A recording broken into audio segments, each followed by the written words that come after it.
Anda kembali menyaksikan Buletin News Siang kali ini bersama saya Agung Hardiansyah. Pemirsa, perayaan kemerdekaan tahun ini Indonesia tengah berperang melawan COVID-19 sama seperti negara-negara lain ya.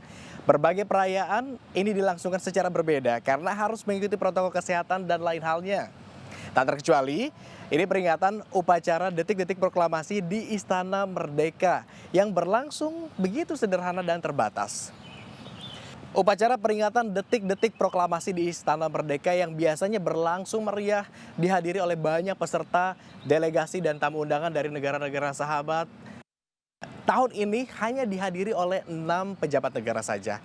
Presiden Joko Widodo bertugas sebagai inspektur upacara, Wakil Presiden Ma'ruf Amin, kemudian ada yang bertugas sebagai pembaca teks proklamasi, yakni Ketua MPR Bambang Susatyo. Kemudian juga ada Menteri Agama Fahru Rozi yang bertugas sebagai pembaca doa. Ada juga Panglima TNI Marsikal Hadi Cahyanto dan Kapolri Idam Aziz. Selain peserta, ini para kementerian, pemimpin-pemimpin lembaga pusat begitu diwajibkan mengikuti upacara secara virtual namun di kantornya masing-masing. Nah, selain peserta yang dibatasi, anggota Paskibraka yang tahun-tahun sebelumnya juga biasanya beranggotakan 68 orang, tahun ini hanya beranggotakan 3 orang saja yang juga merupakan anggota cadangan dari Paskibraka Nasional tahun 2019 lalu. Nah, satu lagi yang berbeda dari tahun ini begitu dibandingkan tahun-tahun sebelumnya adalah himbauan kepada seluruh warga Indonesia untuk mengambil sikap sempurna pada pukul 10.17, yakni waktu pada saat detik-detik proklamasi begitu ya. Wah, tapi jangan lupa nih, Anda yang memang mengambil sikap sempurna juga harus pakai masker terlebih ketika di luar ruangan seperti ini.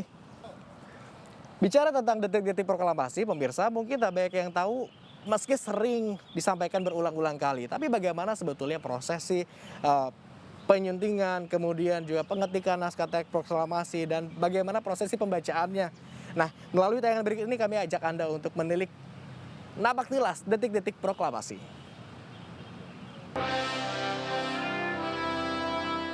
Hari ini, 75 tahun yang lalu, masa depan bangsa ini ditentukan. Inisiatif sekelompok pemuda untuk mengamankan Insinyur Soekarno dan Dr. Andus Muhammad Hatta ke sebuah kawasan bernama Rengas Dengklok berbuah sejarah besar.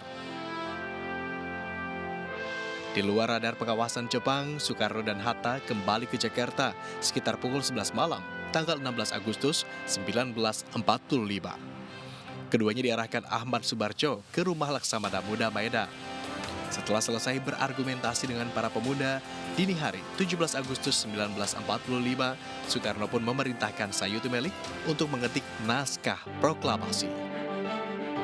Pagi harinya di sebuah rumah di Jalan Pegangsaan Timur Jakarta, di depan ribuan orang dan disiarkan langsung melalui radio ke seluruh Indonesia, Bung Karno membacakan naskah proklamasi.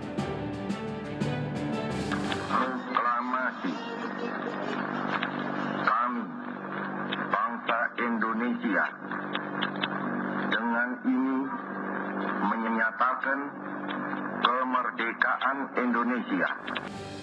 Pernyataan inilah yang mewakili kemenangan setelah lebih dari 3,5 abad perjuangan dan darah anak negeri ini tertumpah. 350 tahun masa penjajahan Belanda ditambah 3,5 tahun masa penjajahan Jepang, Indonesia menunggu kebebasan dari belitan penjajah. Waktu yang sangat panjang untuk sebuah perjuangan, tentulah pantas jika dirayakan dengan kebahagiaan 75 tahun setelahnya.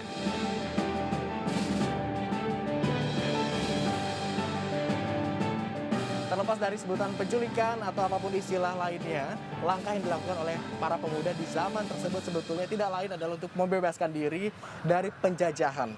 Hingga akhirnya Soekarno untuk pertama kalinya membacakan naskah teks proklamasi tepat di tempat saya berada saat ini. Walaupun rumahnya sekarang sudah berubah dan akhirnya dibangun menjadi monumen yang disebut dengan Monumen Tugu Proklamasi. Nah, lantas seperti apa sejarah Tugu Proklamasi dari pertama dibangun hingga sekarang masa demi masa? Untuk membahasnya saat ini saya akan bergabung dengan Pak Rudi Novardi selaku UPK Monas dan Tugu Proklamasi. Selamat siang Pak Rudi. Selamat siang Kak Gus. Sehat Pak Rudi ya? Iya betul. Pak Rudi, benarkah di tempat ini adalah tempat di mana pertama kalinya Iya. Soekarno membacakan teks proklamasi. Ya benar Pak Gun. Jadi tepatnya waktu itu tanggal 17 Agustus 1145 jam 10 pagi hari Jumat bertepatan dengan bulan suci Ramadan waktu itu. Nah untuk menandai pembacaan proklamasi dibangunlah Tugu Petir. Tugu Petir. Nah, petir ini menandakan bahwa disinilah Bung Karno membacakan proklamasi. Di mana kediaman Soekarno pada saat Nah, itu? kediaman Soekarno ada di sini. Ada di area ini ya. Ini kan dulu tepatnya di terasnya, di teras beliau naik kan agak naik. Nah di sini rumahnya. Oke, Rumahnya dibongkar sekitar tahun 60-an ya. Sekitar tahun 60-an oleh beliau Ya, sendiri, begitu.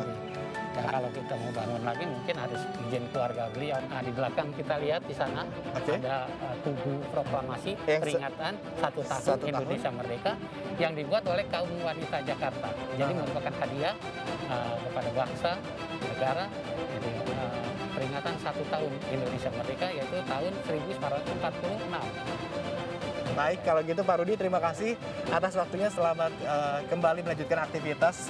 Dan pemirsa, meski tempatnya sekarang sudah banyak sekali perubahan, bangunannya sudah kemudian hilang, berganti bentuk menjadi monumen Tugu Proklamasi, pada akhirnya bentuk-bentuk itu hanyalah sebuah bentuk materi. Yang utama adalah memaknai kemerdekaan, yakni dari hati. Sama seperti merah yang berarti berani, putih yang berarti suci seperti bendera kita. Nah, bicara terkait bendera, bagaimana sebetulnya sejarah pembuatan bendera hingga sekarang? Ini dia liputannya.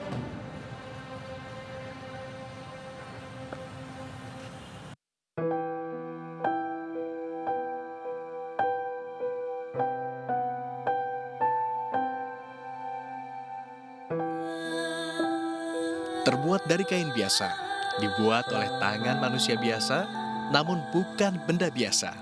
Itulah bendera merah putih.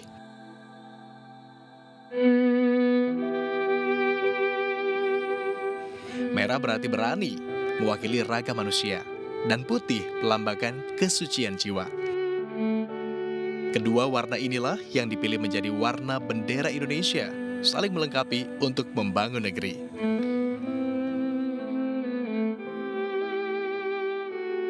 Dijahit oleh tangan lembut Ibu Negara Fatmawati, bendera pusaka pertama kali dikibarkan 17 Agustus 1945 saat proklamasi kemerdekaan lantang dikumandangkan oleh Presiden Soekarno.